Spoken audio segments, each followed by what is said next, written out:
ரெண்டு கோட்ரு அண்ணா ஒரு ஃபுல் பாட்டில் விஸ்கி கொடுங்க. இங்க போடுறா பொம்பளை புள்ள சரக்கு அவங்க வந்திருக்கு. வந்தா உனக்கு என்ன? అన్నా ఇదో ఫిష్ ఇవ్వా అన్నా అదొక్కటే బతకడం కష్టం అన్నా. నేను ఒక్కనే అన్నా బతుకుతాలేను.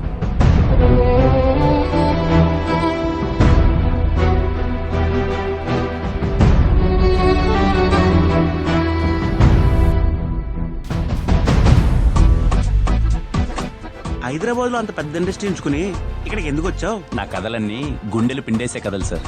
అవి తెలుగులో తట్టుకో. ఏం చదువుకున్నావు బాబు?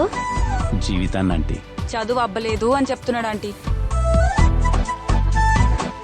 ఈవిడేంటన్నా తెల్లారే మొదలు పెట్టేసింది.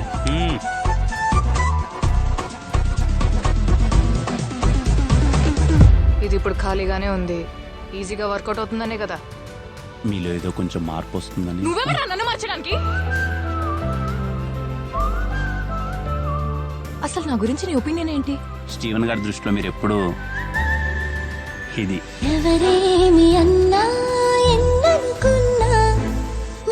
జీవితంలో ఎలాంటి అవసరం వచ్చినా దీన్ని ఎప్పుడు వదులుకోలేదు. ఇది మీకు ఇస్తున్నానంటే ఆలోచించండి, మీరు నాకు ఎంత ఇంపార్టెంట్.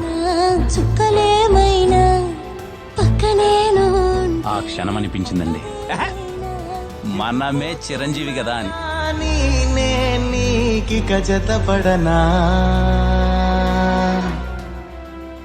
ఈ రోజు నుంచి మీరు నా దేవత, నేను మీ బానిస.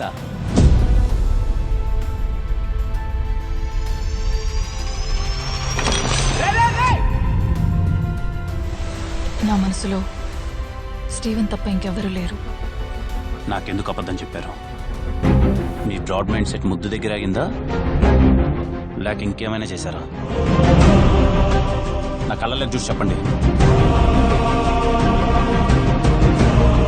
నేను వాడితో పెళ్లి మాత్రమే కాదు, నా లైఫ్ మొత్తాన్ని ఊహించేసుకున్నాను. ప్రతి ప్రేమ కథ ఒకేలా ఉంటే చరిత్ర కూడా నచ్చదండి. నమ్మని వాడికి ఈ కథ ఒక అబద్ధం, నమ్మగలిగితే అదే అద్భుతం.